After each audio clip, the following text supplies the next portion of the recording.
Hello and welcome once more to a fantastic new episode of Ychyfus. It's me, Clive Davis, my regular host. It's Mr. Darren Jones. And just as a warning, it's going to get very fucking Welsh in here any minute. Now, in fact, I dubbed this show Taffia versus Ninja, I think is the way to go. That'll do. Because we have another guest and... it's the Cymro Assassinator down there, isn't yes, it? it's Cymro Assassinator.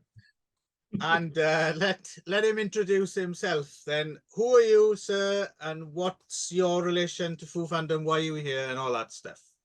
I am Shaun, aka Foo for Thought. That's where you'll find me all over the internet. Foo for Thought.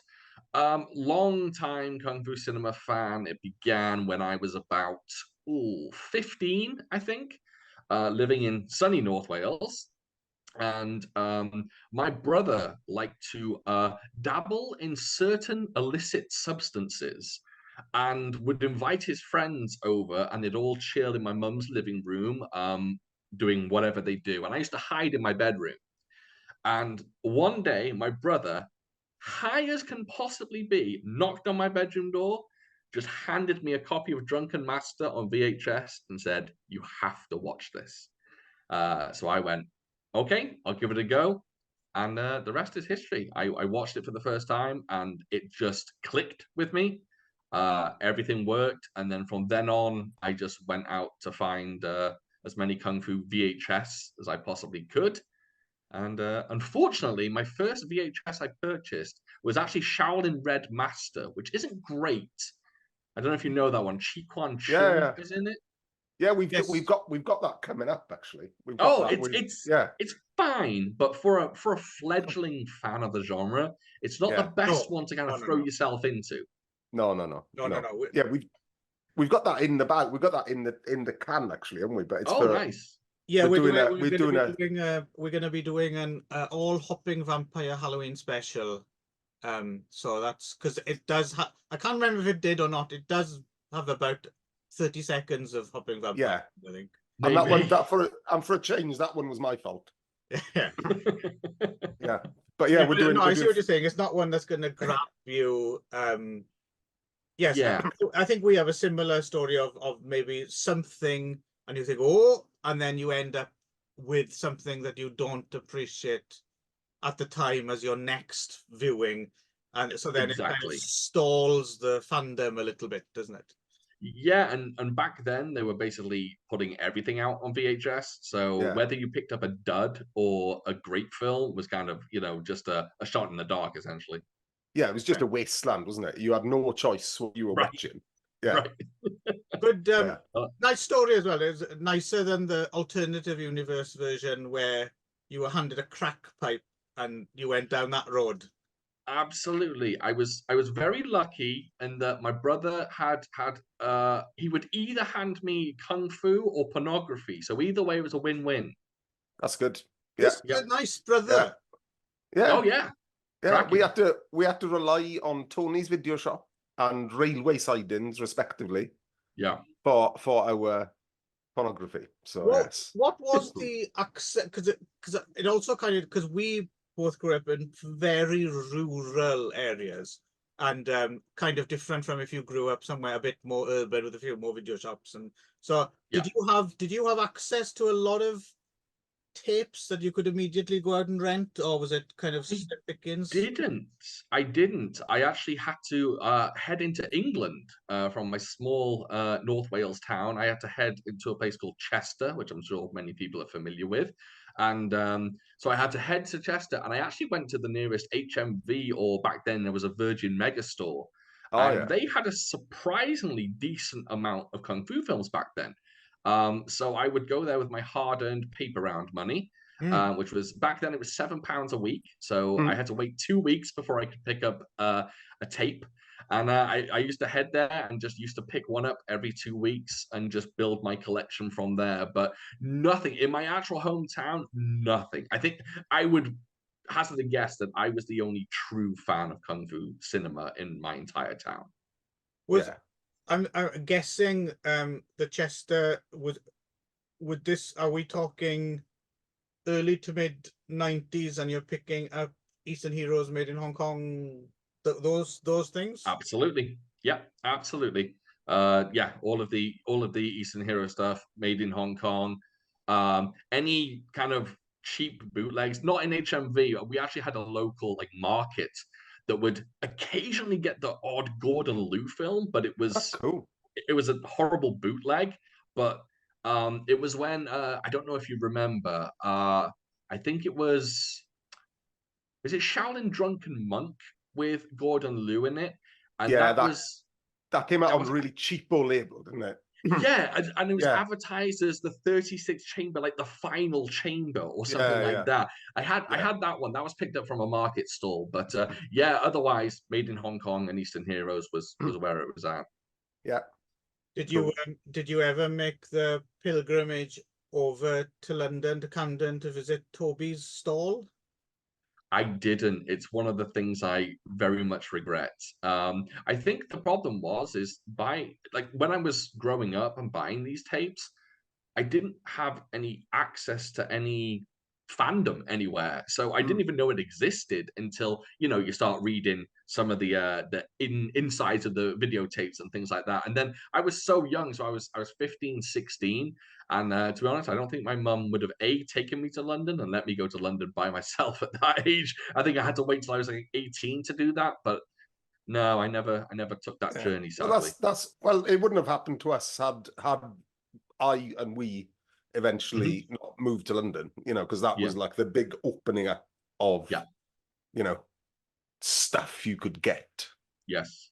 Yeah. And yeah, very, very lucky, to have stumbled across places like Psychotronic Store, which was, our go-to for kind of horror exploitation stuff. That's great. And then via that, Toby. Yeah, I think you accidentally discovered Toby's stall, didn't you? I don't think you was there. Yeah, I credit Crippled Masters. Sorry, not Crippled Masters, Crippled Avengers. Crippled Avengers. For my introduction to Toby, because he had that on prominently displayed on his tiny little stall. Nice. In the market, and it was about the time that Mondo Macabro came out. Have you ever check out Pete Toombs's Mondo Macabro book? I haven't seen that. No, I'm aware of it. Yeah, great book. Well, I think I haven't read it for years, but yeah, and we were kind of, and there's a section in there on weird Hong Kong films. And it's got not the Crippled Avengers, but the Crippled Masters. And then I thought, oh, I'm having that. And then that was the start of sort of my descent into Kung Fu madness. Crippled Masters is an interesting one to start with. It's quite. Yeah, no. It was Crippled Avengers, not Crippled Masters. Oh, sorry. Yeah. Yeah. I was going to say Crippled Masters would be something else entirely. Oh, that's coming up. We're going to do that, Clivo. Really? Well, at some point. Yeah, we haven't scheduled it. It is. That's my Japanese Crippled Masters poster. Wow. Apparently it was called Ashra Miracle Kung Fu, the Crippled Heaven in Japan. That's a hell of a poster. That's incredible. Yeah, interesting film. It gets a Blu-ray release here in like 2 months. Oh, does it? Wow. Yeah. Yeah. Cool. I can't remember who's putting it out, but it is definitely coming out. And they're in at least 2 other films as well, right? There's 2 crippled. One of them being Raiders of Wu-Tang with Sonny Yu. Oh, that's another one. There's 4 then, because there's 2 Crippled Heroes. There's that one, Crippled Masters, and then Fighting Life, right? Oh, yeah. So there must be 4. Who'd have thought there'd be 4 films starring those guys? Yeah, but I mean, aren't we lucky that they did make 4 of those? Yes, absolutely. Yes, yeah. Absolutely. We're gonna. That's got to be a special down the line, Clive, isn't it? Yeah, I think so. Yeah, we're not. We can't. We can't finish whatever the end of this podcast is. We can't finish it without doing that.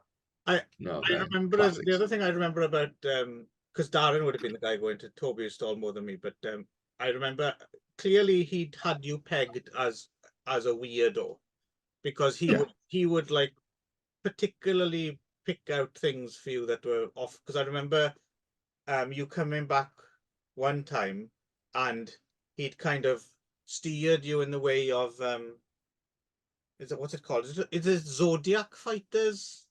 Zodiac Fighters I had off him. Battle Wizard back in the day. Yeah. So anything And like that had a lot of weirdness as well. He kind of steered you in the direction of that. Yeah.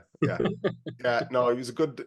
Not that I would be so forward as to call him a mentor, because he wasn't a mentor, but he always had just the right amount of strange for me to, to deepen the foo addiction. Yeah, I always loved those. Growing up, I was, even in my younger years, I was always fascinated by the weirder ones. Do you remember? Oh, what the hell is it? Fight Amongst the Supers? Oh yeah. That's an odd one. But I remember picking that up very early on VHS and being absolutely enamored by it. Yeah. You were lucky to get that on VHS. That was yeah. I don't know if it was a bootleg or what, but you must have. I think I think there were early weirder one that hooked us again just by chance, and it was picked up in. I don't know if you had.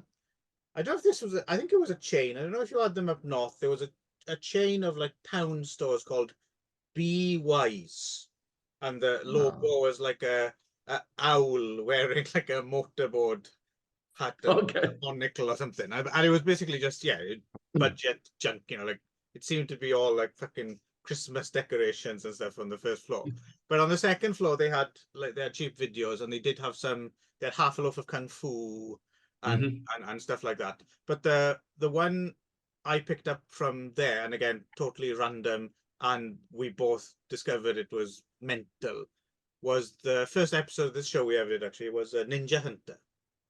Oh yeah, great film. Yeah, and brilliant film. Just bonkers, and especially if you've never seen anything like that before as a kid, really, you're like, what the hell is this? Guy turns into a flying carpet halfway through a fight. What's going on? Yeah, sucks the life force out of women, right? Writhing virgins. Less women, if I remember as well, actually. So that was Is that Jack Long as well? I think that's Jack Long as the villain. That's Jack Long. Change. I think both. I think Mark Long as well, isn't it? Mark Long's in it. Yeah. Oh, is he?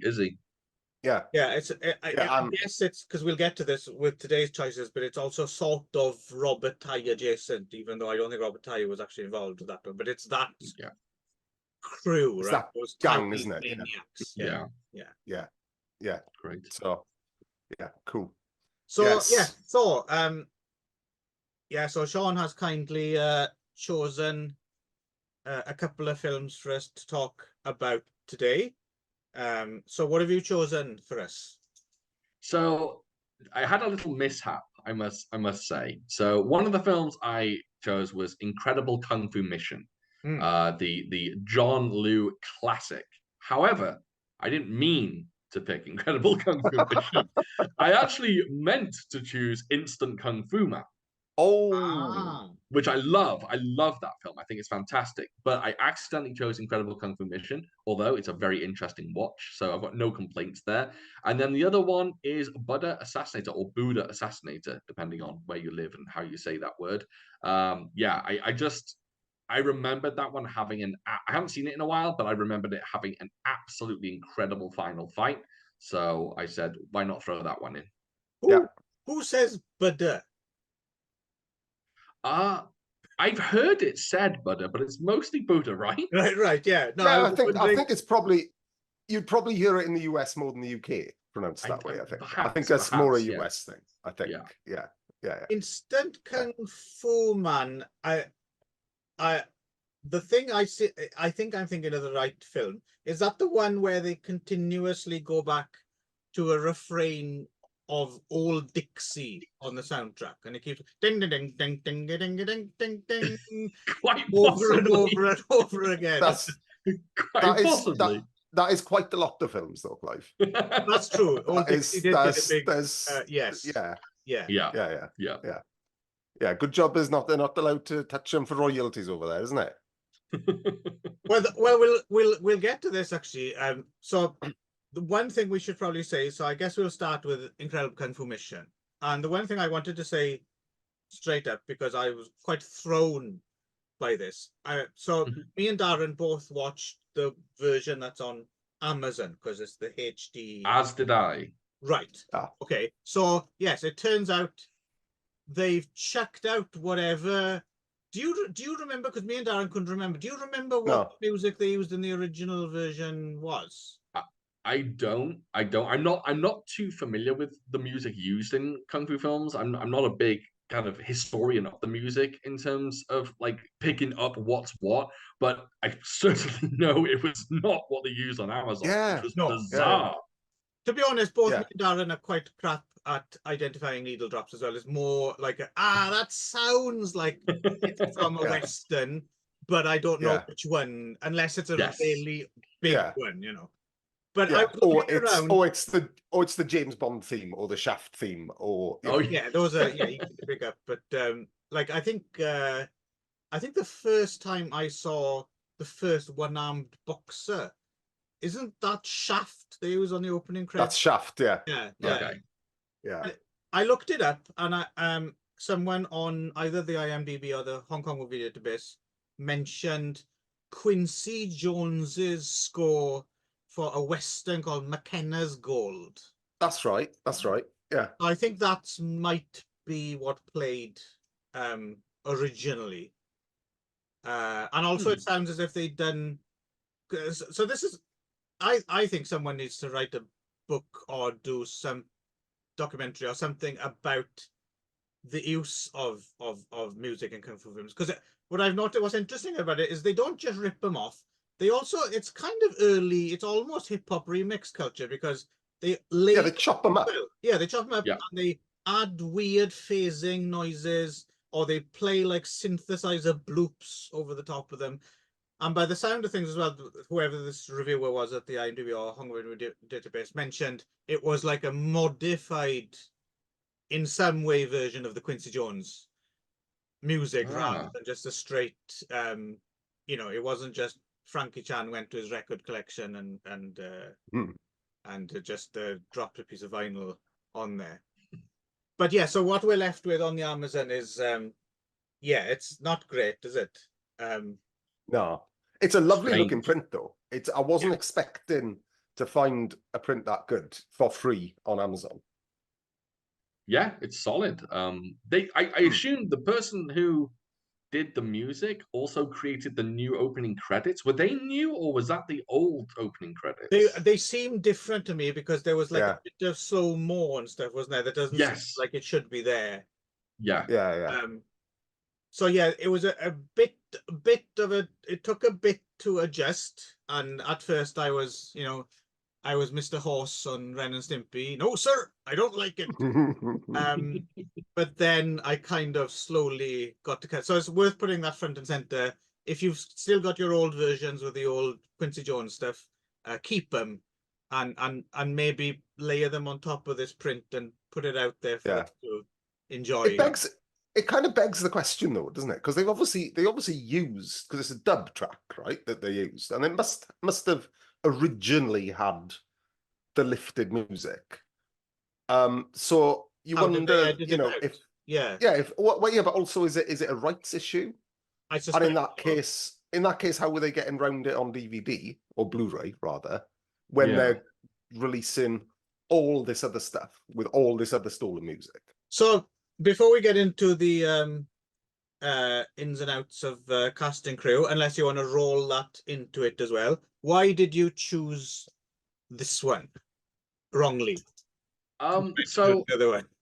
Yeah, great question. So I really wanted to do a John Liu film, mainly because he's actually a kung fu star that I very rarely talk about.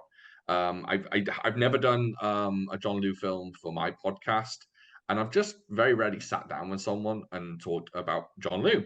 And he, growing up, I never liked him. I never cared for him. I always told people that asked me about John Liu, I always called him like a one-trick pony, or like let's say a five-trick pony. You always have the same. He has got a very little head as well. Yes, big hair though sometimes. We Yeah, talked sorry, a couple of carry on. John Liu films on the show before, and yes, I have a problem with him as well. Mine is slightly different, as he looks exactly like someone I used to work with who annoyed me. That'll do it. Yeah, And I get annoyed by his little head. and I guess Yeah, we all get annoyed by the fact that he insists on putting his leg fucking 90 degrees up in every film he's in, regardless Ev- of the content. every single one. And of course, it had Robert Tye as the villain, and you don't often see Robert Tye on screen. I mean, there's obviously a select few films, but a lot of people kind of dismiss him as just a director or fight choreographer. Hmm. But he's pretty unbelievable in this film. Yeah, Yes. And I'm guessing at some point he got himself along to and to see the Hot, the Cool, and the Vicious, and saw what Pangang was doing and thought, I'll have me a slice of that. Tommy Lee. Oh, Tommy Lee, sorry, yes. Yeah. Yeah, he in this film, he have you ever seen a picture of Richard Norton from the 70s? Yeah. Yeah, Robert Tye looks exactly like Richard Norton did in the 70s. I suppose he does, doesn't he? Although he's a bit more albino, isn't he? Than, Yes, yeah, slightly, yeah, but yeah. very, very interesting looking character, very flamboyant. And I have the distinct feeling that someone told Robert Tye he was in a completely different film from John Liu, because he's taking it very seriously, even though he's very flamboyant, and John Liu's in this kind of bumbling comedy of sorts. Yeah. Yeah, no, no. yes, it's an interesting choice, and he's wearing just a little bit too much makeup, which you never would have noticed in the old SD versions, but now you realize. Yeah, it's caked on there, isn't it? It's like he looks like fucking Betty Davis out of whatever happened to Baby Jane. And he's got his cape and all that, and yeah, but it's distinctive. It's distinctive. Oh yeah, you can't beat the cape in a kung fu film, though, can you? It's true. It's true. It's extra. You get 1 extra point. But there's different kinds of capes, and this is very much a vampire's cape. Yeah, it's a slightly glittery vampire's cape. Yes. Yeah. So John Liu was the main reason to choose this one then. Yeah, I wanted to pick two films that didn't have very talked about heroes or lead actors. So I didn't want to Gordon Liu or something like that, or like a Jackie Chan, or even someone like Chen Quan-tai or anyone like that. I kind of wanted to go a little off-brand. So I thought John Liu and Mang Hui were not a bad selection. Yeah, also great. Both Taiwanese films as well. Yes. Which is quite interesting because the more because I don't know if you have the similar thing that we because again, watching this stuff the first time round and being a lot more trusting of, I mean, don't get me wrong, it's a fantastic resource, but I've noticed with the Hong Kong movie database, Hong Kong as country of origin is kind of like a default placeholder unless someone says otherwise, right? And I used to just take it for granted, and now you come back with a bit more, information under your belt, and you kind of question. I mean, they do have incredible kung fu missioners, Taiwanese, but our next film, Buddha Assassinator, is definitely Taiwanese, but it's it's Hong Kong according to the Hong Kong movie database, right? Yeah, okay. All the fights are in fields. In in Buddha Assassinator, so that makes it automatically Taiwanese. Yeah, if there's snow, it's Korea. Yeah. Simple. And temples. For snow and temples, Korea. Yes. If it's just the field, Taiwan, low budget. But it's interesting, isn't it? Those kind of things that jump out at you now just would have totally passed us by as youngsters. You wouldn't have. Oh yeah. But you wouldn't have questioned it. Yeah. No. Oh, I'll tell you what else is in this one as well. It's got that quarry in it that's got smoke, somehow got smoke coming out of it. From One Arm Boxer. Looks like the same location as well. Oh, okay, yeah, I can see that. Yeah. I'm wondering if it's like it's some kind of volcanic, because there's a place in the north of Japan here, Osorazan, where they have like a temple and there's like a hot springs and stuff there as well, and it looks very sad. So I'm wondering if it's some sort of a place of volcanic activity. I'm guessing is why there's all that steam. Mm. Unless it's just a steam truck behind that you can't see.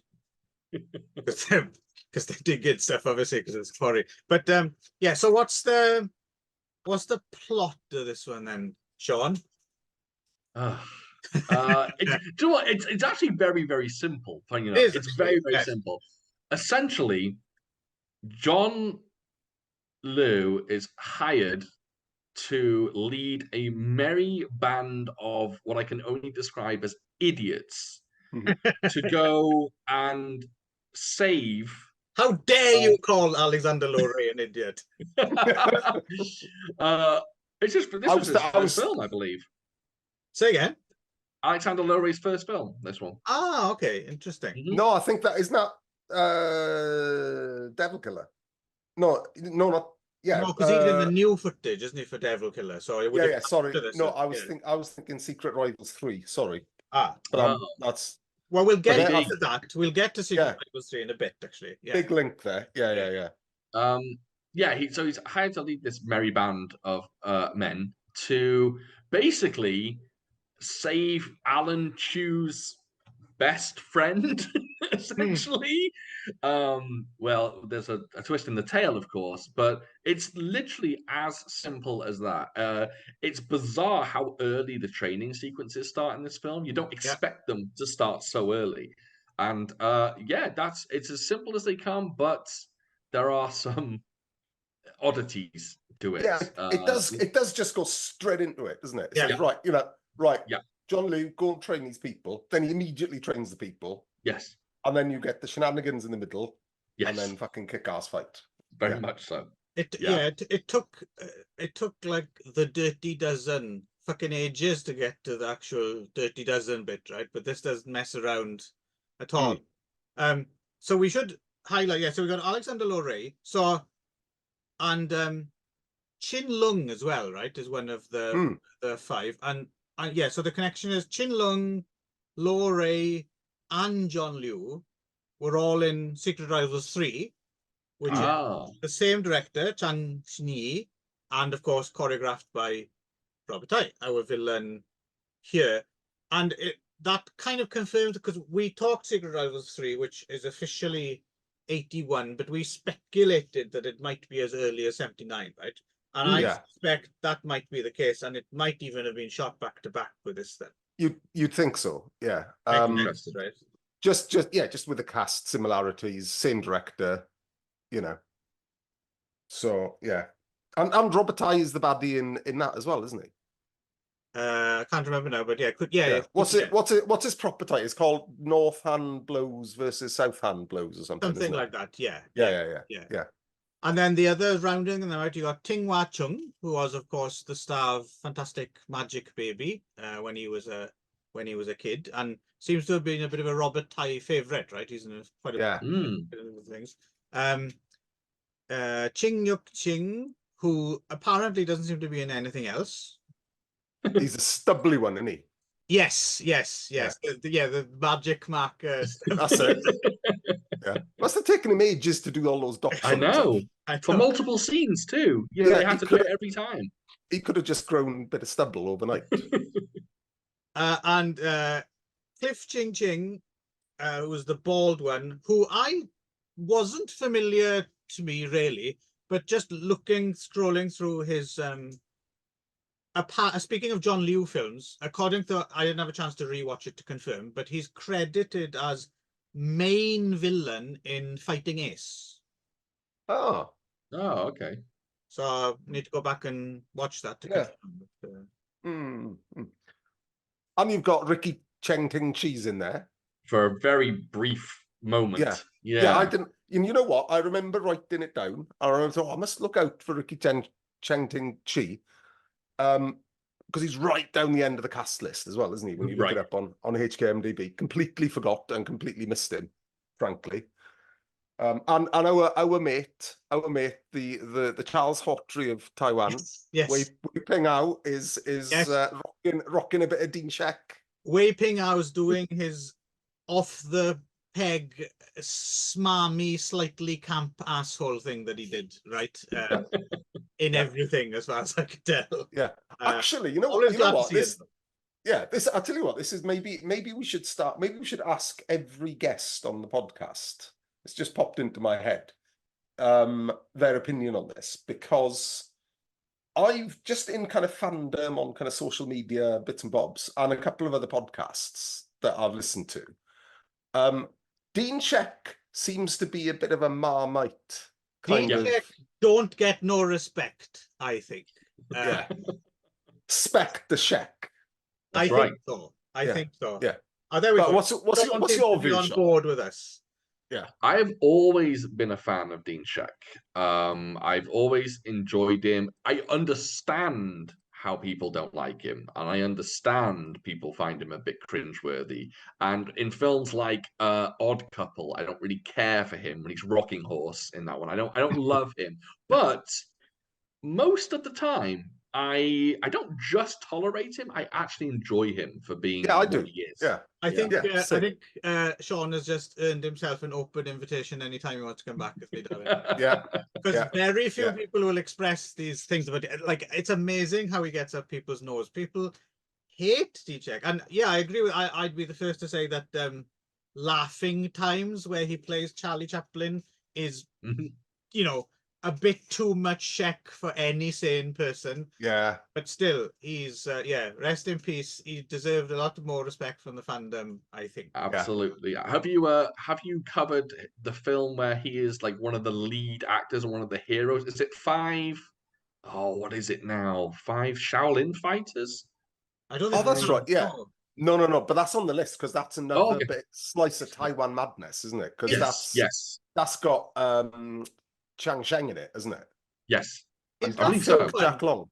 Is that the one? There's one that I always remember, and I never remember the title of it, but it's memorable because Dean Sheck is in it, as a crap fighter. But Yes. his main move is he sticks his ass out, walks around backwards while the Hawaii 5-0 theme plays. No, that's not it. No. That's a classic. Isn't It it? sounds fantastic. He just suddenly Is goes Yeah, is that? around the screen. I'm wondering if that's by hook or by crook.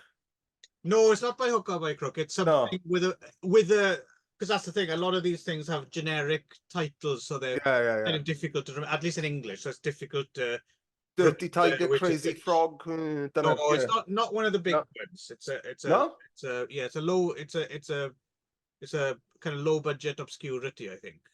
Oh, okay. I distinctly remember that though. Sounds like a gem. Once seen, I mean, you can never unsee such a thing, right? It's No. There we are. Theme tune for this week's or this month's episode. So yeah, so you're quite right. It is simplicity itself, really. They have to get into this kind of fortress or compound and rescue this political prisoner. And yeah, spoiler alert, Alan Choi just he's the final end of level bad guy, right? And He is that's the one final twist. And yeah, so but basically I suppose what really makes it's Robert Tighe. It's Robert Tighe's kind of always offbeat choreography is what kind of gives this one a little bit of an edge. Yeah, I think so. I think this has the potential to be far lesser than it is. With a more untrained hand, I think it could be this one could be pretty dismal. But with Robert Tighe behind the action, I think it stands out. It's not too shabby. It has its not great moments, but I think as a a film, a kung fu film with the fighting is surprisingly solid. Yeah. Yes, yeah. One of the Go on, Daz. I was going to say, yeah. One of the things, more so than anything else he's done, Robert Tighe, he's done choreography-wise since Shaw Brothers. This is the film that reminded me most of the Venoms since he left Shaw Brothers. Oh, okay. For me, there's a very, very Venoms kind of, even with the camera work, there's a very Venoms flavour to this. It makes sense, right? Because it's in that sweet spot between him leaving Shaw and doing Devil Killer. Yeah, this yeah. and Thundering Mantis and Yeah. it's in that period, isn't it? Yeah. But Yeah, but even all, and admittedly, it's easy to make the comparison because there's 5 fighters, right, plus John Liu. But yeah, there was just, I couldn't get away from it. When you get towards the end, not the end fights, but the kind of incidental fights. With all the weapons, this weapon versus that weapon, all this ingenuity, all this acrobatics. I just couldn't get away from thinking, fuck me, that could be, that could be Triple Avengers, that could be any other number of Venom's films from Shaw's. I can see that, and I always feel that John Liu is closest to Sun Chen in his kicking style. Sun Chen was never that flashy, like a Huang Zhangli or even a Wan Jin, someone like that. I think they're quite similar. They kind of have this repertoire of kicks that they don't really stray away from that much. Yeah. And speaking of our ambivalence for him as well, I have to admit, in this film, I get on with John Liu a lot better than I do in other films. Maybe because he's slightly, he's the Lee Marvin of this Dirty Half Dozen or whatever, right? So he's easier to put up with, isn't he? I think. Yeah, something. Sorry, I had a quick question about John Liu. So why is it when John Liu always uses his hands, right? Like his kick's fantastic. When he uses his hands, he only strikes like this. He always strikes like never a closed fist, always like that. If you rewatch his fight scenes in this film, he's always striking with his hands like that. And I wondered, is that from his style that he learned? I don't. Is it his style? What was that, Zen Kondo that he made up? Yeah, but he learned from, if I'm correct, he learned from Tan Tao Yang, I think. Yes. And Tan Tao Yang doesn't fight like that. It's very interesting. In this film in particular, I noticed it. Yeah, I didn't notice that actually, but yeah, I'm gonna have to. Well, actually, I would gladly watch this again anyway. Yeah. Speaking of which, as well, we should mention, of course, that Robert Tye's special move is that fantastic piercing fingers things as well. Right? Oh no, it's like that or something. It's like that, yeah. It's the heavy metal. It's metal. Yeah. That's fucking brilliant, and they're not fucking about with the. It's not exactly gory, but they make good use of the effect of it fucking going in. Yeah, it looks great. Yeah. Absolutely. He hooks their arm and then kind of pokes it right in. Yeah. Good stuff. Yeah, brilliant. Yeah.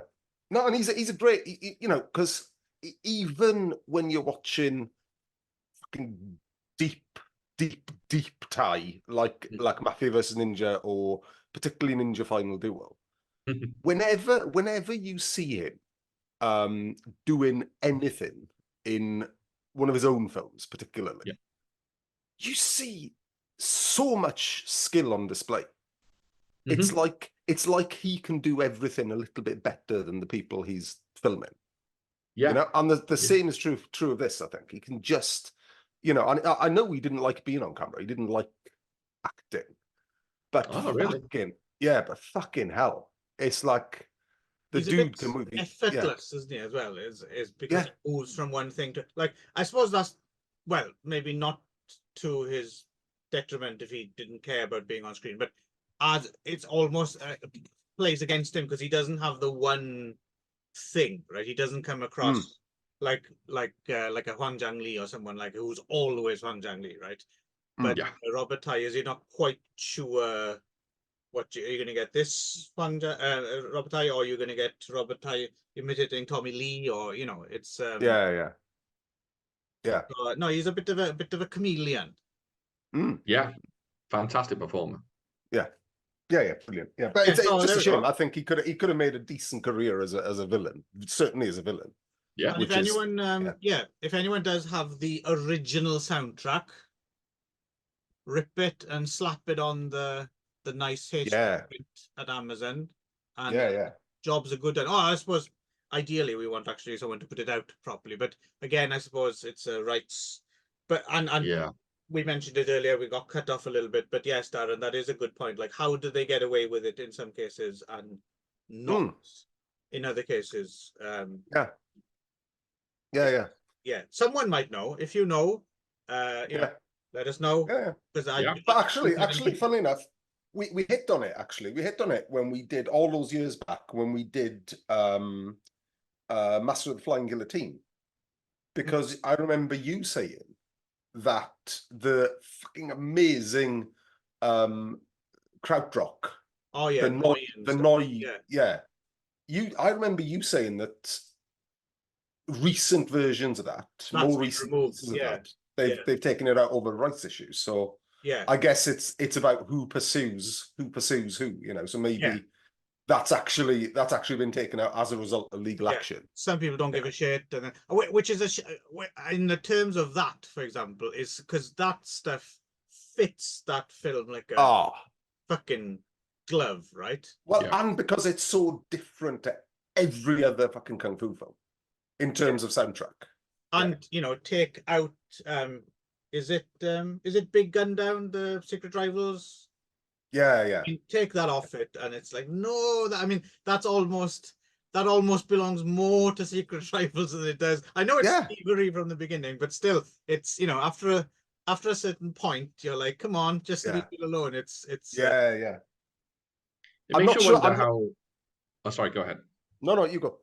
It makes you wonder how a film like was it The Dragon Lives Again would ever get a release, because they use James Bond. They literally use the character of James Bond and, you know, Exorcist and all these essentially copyrighted characters. And I imagine the Bond estate essentially could just turn around and go, well, no, you can't do that. You can't release that. So it's very interesting. I mean, not that we've ever had an official release of it, but if we did, would they fix problems? But I can't think of any titles off the top of my head, but I seem to think I'm pretty sure some things in recent years that have had a legit Blu-ray release have had stings from major films. Yeah, well, One-Arm Boxer's come out with the Shaft theme. Yeah, interesting. Yeah, I don't know. It might be just some things just go. They chance it. They go under the radar. No one notices. Other people do notice, or maybe if you only play like a few bars or something, or like in the case of recently, we watched for another show. We did The Funny Vampire, and that thing's like all layered things on top of each other, and so I don't know if that counts as, you know, almost remixing it, or anyway, there we go. I think that's Incredible Kung Fu Mission. Yeah, I'll tell you something else I liked about this. All right, is before we move on. Yeah, but the other thing I really liked about this is how little fucking regard Chang Xin-Yi has got to attachments that you might form to the grumpy baldy or Mr. Stubble acrobat, because he has got no compunction about just fucking slaughtering them, not even in a big battle, you know, just on the way to the compound, just get assassinated. Yeah, I love it. I kind of like that. Yeah, very disposable. Yeah, no, it's considering it does have a lot of dodgy, unfunny comedy as well. It's I do like the fact that it's jarringly, they're not afraid to kill off characters, right? Also, Suit Acrobat Man doesn't seem to be in anything else as far as I could tell. I'm wondering if he got the job because he was the only bloke who had a magic marker. He was on set and they were, can we borrow your magic marker? No. I want to be in it. Yeah. And he just wouldn't lend it. So a star is born. Yeah. But but also, I mean, there's other reasons to watch this, because going back to the choreography, some of Robert Tai's most imaginative weapon stuff, I think, is in this. Like the whole thing with the spears and the jar, how he like defeats 5 spearmen just with like a fucking wine jar. Yeah. And like, you know, like going up against spears with a fucking dishcloth, and just it's really, really good weapon stuff in this, which, you know, you didn't really see too much of after, but it's really, really imaginative. Yeah. which is why you always watch a film Robert Tighes choreographed. Oh, yeah. Yeah. Oh yeah. It's good. It's good fun. It's not no classic, I would say, but it is good fun. Yeah, I agree. It's definitely not a certified classic, but it has its moments, and it's definitely an enjoyable watch. Well, I actually I know you had Rodney Yeah. on the Yeah. on the podcast, and he messaged me about this one, and he said it's got one of the greatest dub tracks of all time because he says someone's using the craziest Cockney accent you've ever heard. I didn't pick up on that. No, I didn't. No, I'll tell you what I did pick up on though on the dub track is it's obviously British people who Yes. are doing the cod American accents. Yes, because absolutely. because they're using British like almost Cockney idioms, right? So I can't remember anything specific, but it's like instead of saying, hey dude, he'll say, Yeah. oi mush, or like, Yeah. listen here, Sonny Jim, or something, it's like John Liu American was accent. using Yeah. John Liu Yeah. was using a lot of bloody in this one. I'll kick you bloody this and That's do it. bloody Yeah. that. He was definitely landing a few of those. But in that cod American accent that Yes, all the yes. dubbers use. Yeah, it's brilliant. Yeah. Actually, isn't Cool. this one?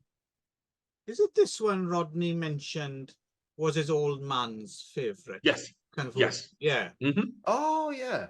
Yeah, with this and Warriors 2, wasn't it? Yeah. And I think also when Rodney was on, was this the one he said he saw when he was in Jamaica. Yeah, on a big screen, I think. I think I so. want to. Oh, was it? Okay. Yeah. Yeah, he I was think so. sitting and yeah. Rodney, must have been friend of the podcast. Hello, Yeah. Rodney. This would be a I can imagine this one being again things being different in different viewing environments. Like we're saying, it might not necessarily be a stone classic to kind of have enshrined in your living room at home, but can you imagine watching this with a lively Jamaican audience in an open air Fucking hell. theater? Those last two Which fights would be a fucking great experience. Oh, Yeah. Brilliant. Like that scene in The Harder They Come where they watch Django, right? And everyone's really getting into the film. Yeah. Amazing. Brilliant. Right. Okay, so we continue to heal the wounds of the ancient North-South divide by talking some more Taiwanese Kung Fu. And what did you choose next for us here then, Shaun? And why did you do that? Buddha Assassinator, because firstly, it's a Huang Zhangli film. I love Huang Zhangli. I love everything about him. He may be pushed. I would say he's my favorite Kung Fu villain of all time.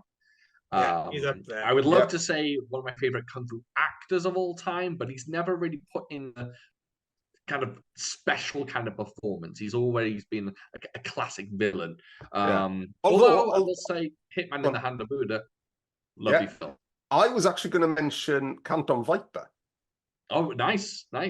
Because he is doing a bit of acting in that, to be fair. I need because he did come back out of retirement as well, right? And he's in some like 90s Korean gangster films, which I would imagine rely on him thesping a bit more than fighting. I'm not sure, but so they would be interesting to take a look at. I think so. I think the last for him was Angels. He pops up in Iron Angels for a little bit. Right. Yeah, no, he came out of retirement. This is only something I discovered recently because again, we were talking about how these things just flew past us when we were younger. Something I've become very aware of in the past 5-6 years or something is identifying films that were originally Korean that were passed off as, from Hong Kong or whatever. And and then you go trawling around the Korean movie database. And it's fascinating because you find a lot of these people that we know just from the kung fu films and their filmography stop at a certain point on the Hong Kong movie database, went on to do, you know, more things in Korea. But of course, being the great hermit kingdom, we don't know anything about a lot of that stuff, right? Yeah. Yeah. But so Huang Zhongli, who I mentioned this on another show, and it might just be me being mental, but more so every time I see him now, I think Huang Zhongli looks a lot like Samuel L. Jackson. That is you being mental.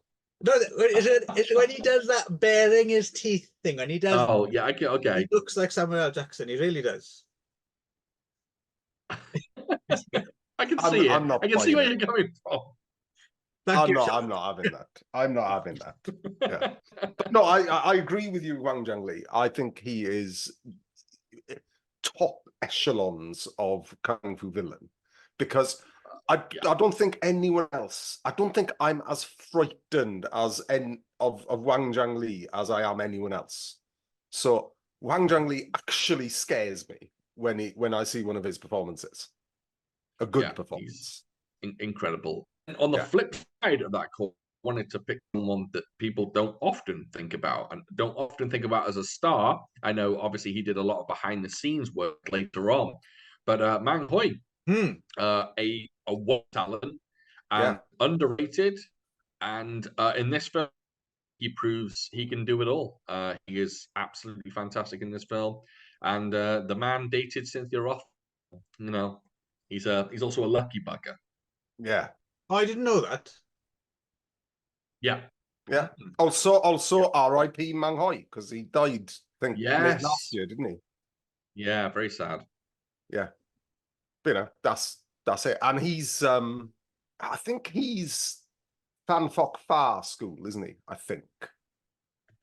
Yes, he is. Yes, he is. Yes, he is Fan Foc Far School, which is the Peking Opera School he comes from, because he's got his sister kicks about as well, doesn't she? Mang Yun Man. I think that's her.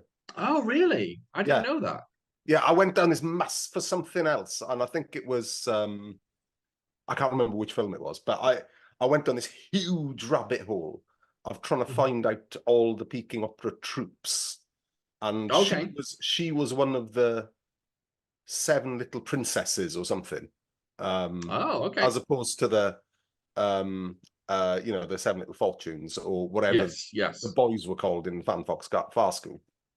But yeah, I mean, Mang Hoi, behind and in front is definitely a talent, I think.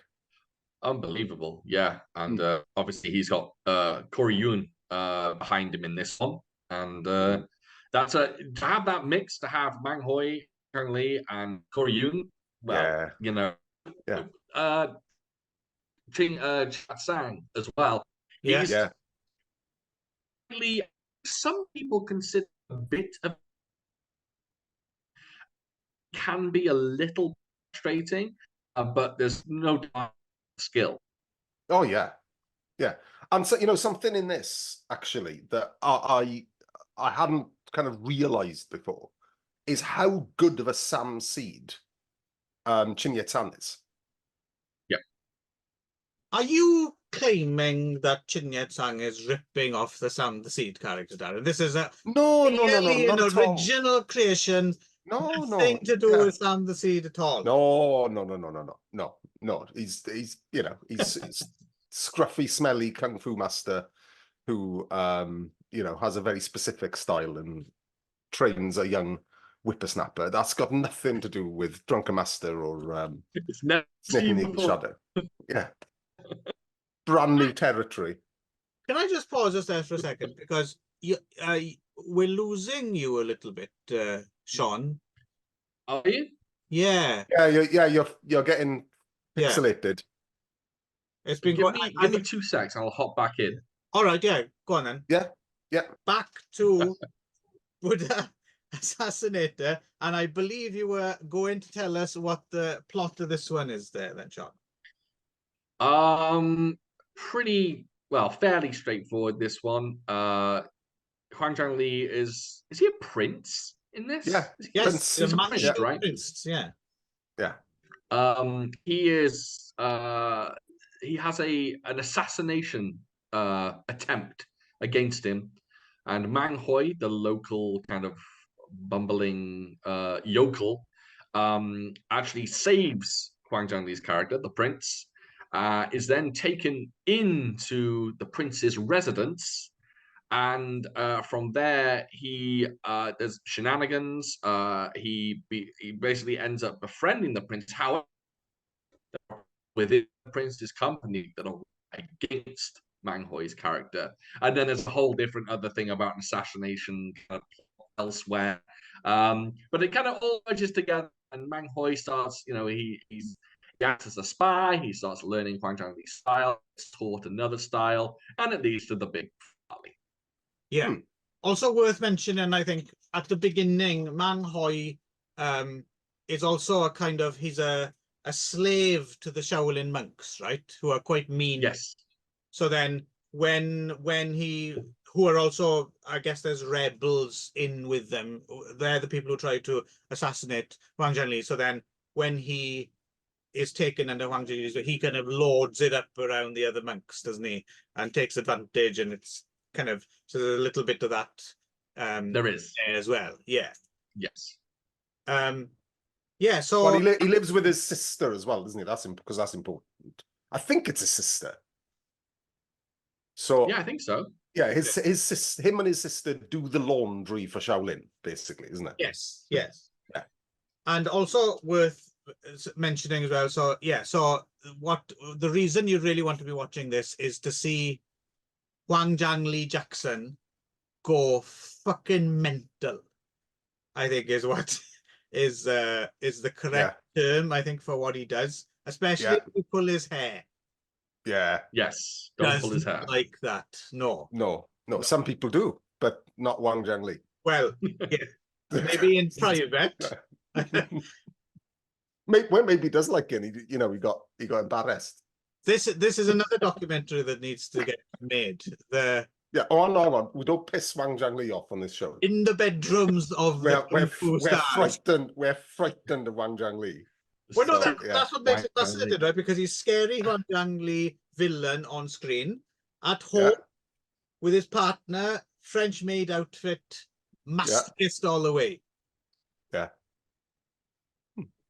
By the way, talking about Huang Zhangli, that's definite. That's true, by the way. Absolutely, I didn't make that up. You heard it here first. Breaking news. Breaking news. Huang Zhangli is bottom. Anyway, also, Shaun, if you haven't checked it out, you must check out Huang Zhang. Oh, you're not on Facebook. That's a shame. Actually, it might be on Instagram. You should check Huang Zhangli out on Instagram. I do follow. Because have you seen he's got like his taekwondo school. And occasionally he does little sketches. And it's like as my favorite thing that Huang Zhangli does on his social media is he goes to a museum and there's a big oversized phone.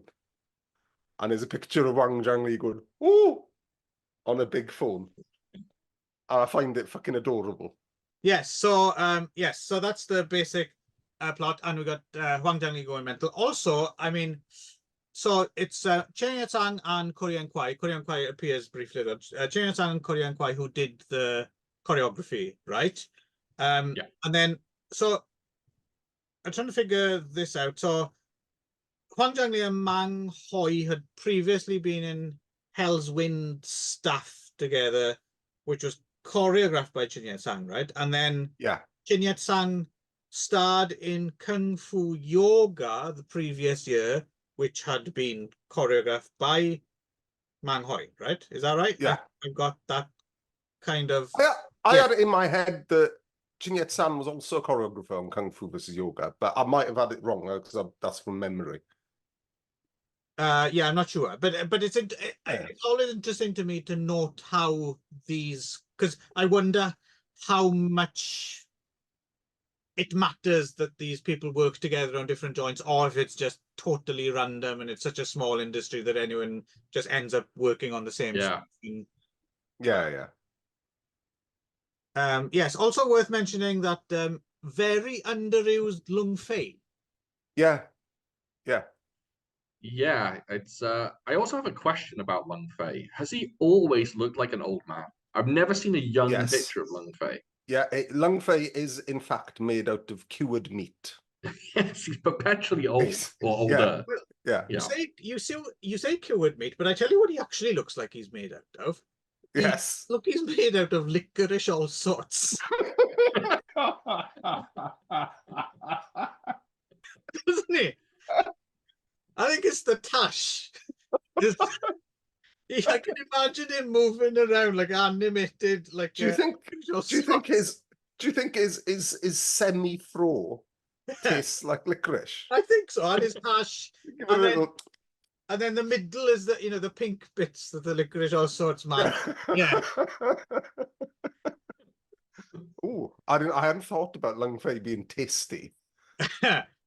But yeah, and if you lick him, if you give him a lick after he's had a fight, it's like that Swedish salty licorice. Just saying. I think you've crossed the line now, Darren. I have. That was met with complete fucking silence. That was, and it was hilarious. Yeah, well, but regardless, he is underused. I think he's only in. Is he only in one fight with some spears? It's him and Yeah, Po Wei, right? yeah. Yes. But you know what though? You know what? I love seeing Lung Fei when the choreography's caught up with. Yes. You know, I love Yeah. seeing post Basher Lung Fei. Yeah.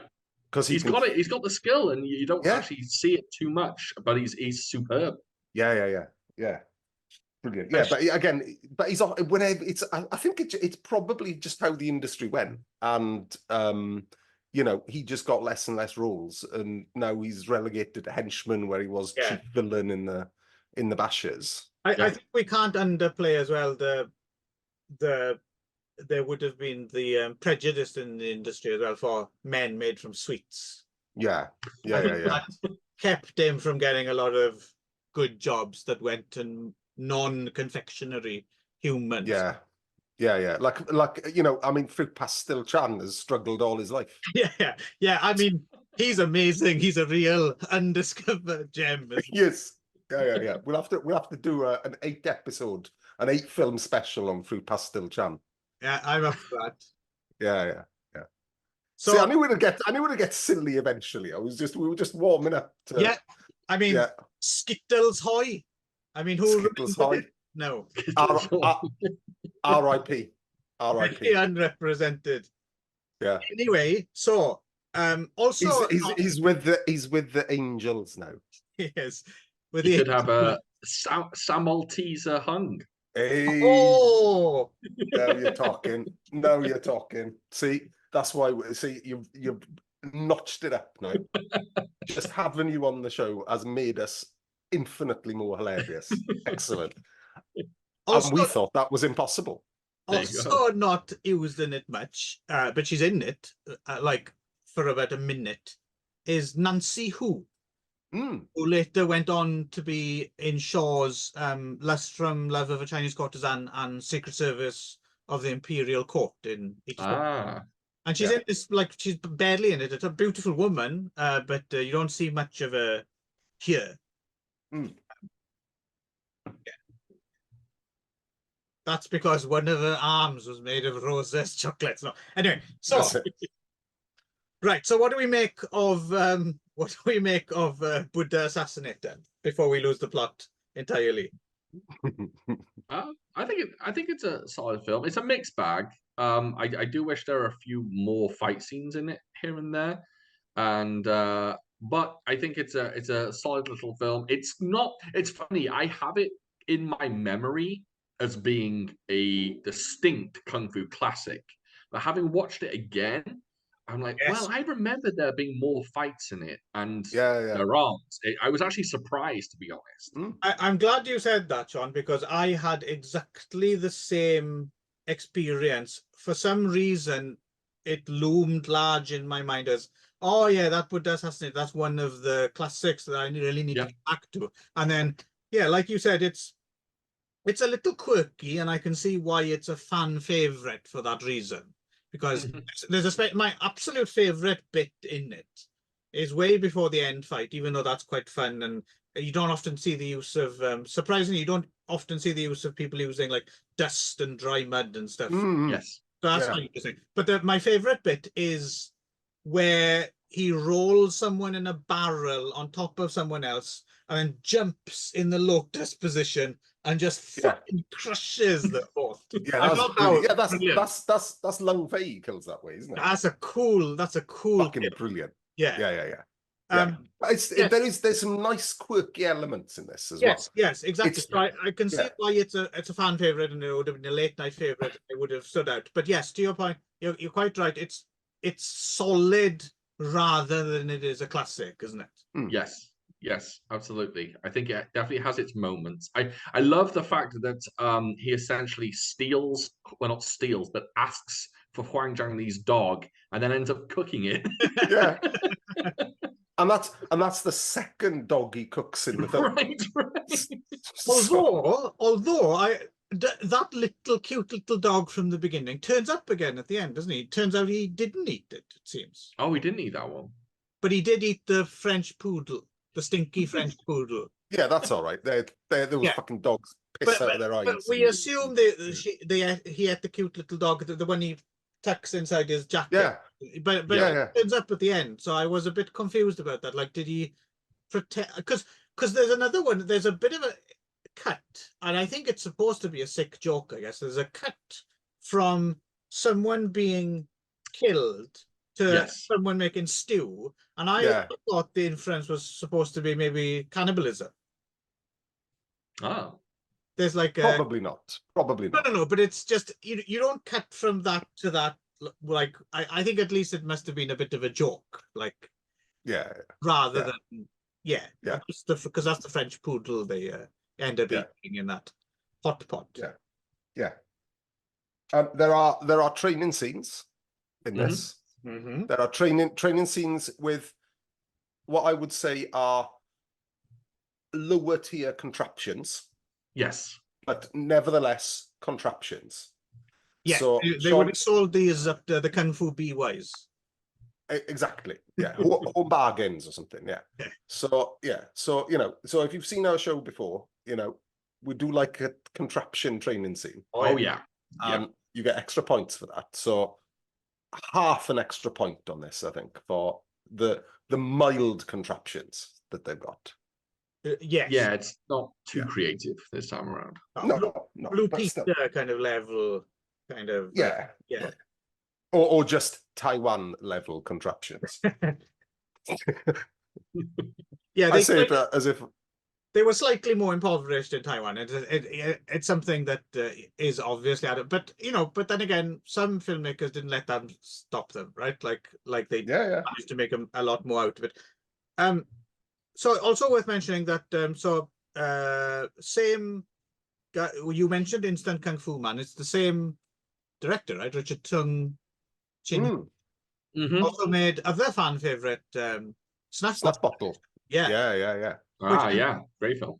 And co-directed with one Lily Lu Li, and it's unusual to see a female name on the making of credits of these films. And I think I didn't catch that credit. She gets a planning credit on this film, and she was a co-director on Snuff Bottle. And so the other thing that interests me is I don't think the what we ascribe to the English credits in Hong Kong and Taiwanese films always match up to what they mean in. So I've noticed planner, producer is often interchangeable, and then you have your director, but then you have like chief directors, and so plus as well, I mean, and this is not a ding on the industry, but clearly this is not, I mean, we talk about the script. Oh, Ai Kwang again. Yeah. It's fucking millionth script of the day for this one. But I mean, what does that mean? Clearly a lot of this stuff is made up on the hoof depending on who's available, locations and stuff like that, right? So you do wonder, when they rocked up to a field or a quarry or whatever, you do wonder exactly who came up with what, and and it must be such a group effort that it seems almost a little bit silly to be ascribing specific credits, but what else can we do? It's the only way we have of identifying and connecting, and it seems to vaguely work, right? Usually the films with this person on them as credits are good, therefore we'll so it does kind of work, but it's not the whole story, is it? Yeah, you think someone would be labeled a producer who just turned up on set and went, this ground's a bit dusty, isn't it? And they went, we'll add that in the film. And they'll get a producer credit. Yeah, and Frankie Chan gets a composer credit just because he's got a pretty big collection of vinyl of soundtrack films. Right? Yeah, just because he hangs around the car boot sale, right? just lurking, right? Every Sunday, 10:30, he's in there, right? Just lurking around the back of the cars, right? Just looking for vinyl. Discount vinyl. So were you the same there, Darren? Did you have the same story of thinking that this was a classic and then kind of different? Definitely. Yeah, it's solid, high quality, but not stone cold classic. I actually had a similar reaction to this than I did when we did Hot, Cool and the Vicious, because I remember this being. I remember in my hazy memory, I remember it being, this is one of the late night ones. This is one of the classics. Wang Jiangli on form, which he is. Yeah. But it was kind of lesser than my imagination or my memory had made it out to be. But that's not to say it's shit. It's a fucking great film, and it's notable as well because Wang Jiangli's doing a decent amount of shapes in this as well. It's not all about the boot with Wang Jiangli in this because he's doing like sleeping kung fu and laughing kung fu, which I quite liked. Yeah, the sleeping kung fu especially slightly mystified me because that came totally out of left field, right? There was no. There is foreshadowing. Is there? No. Because Chin Yet-san earlier on in the film asks Mang Hoi to spy on Wang Jiangli and his practice. That's right. And he spies Wang Jiangli just sleeping like that. That's right. Forgot. And apparently that's kung fu. Not just having a bit of a nap and having a bit of a rest. He was. Well, just take a weight off. Yeah, because we all sleep like that. Most comfortable position. Out like a light. That's it. Yeah. In fact, I have to be careful at my communist group meetings because whenever I do the solidarity side, I just fall asleep. Yeah. Well, or you could kill someone, Clive. Well, either way, it's not appropriate behaviour for the communist. Comrades, yes, exactly. Yes. No, So anyway, exactly.